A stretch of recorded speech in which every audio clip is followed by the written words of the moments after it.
జనగామ జిల్లాలో task force పోలీసులు దాడి చేసి పీడీఎస్ బియ్యం అక్రమ రవాణాను అడ్డుకున్నారు.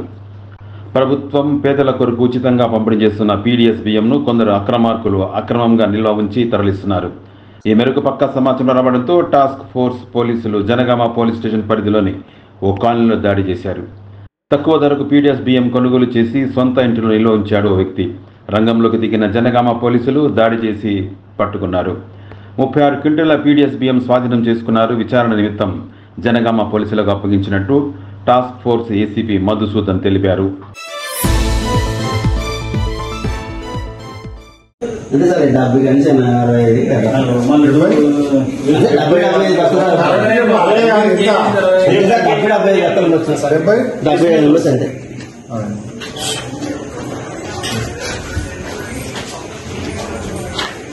వీడియో తీసుకుంటాం.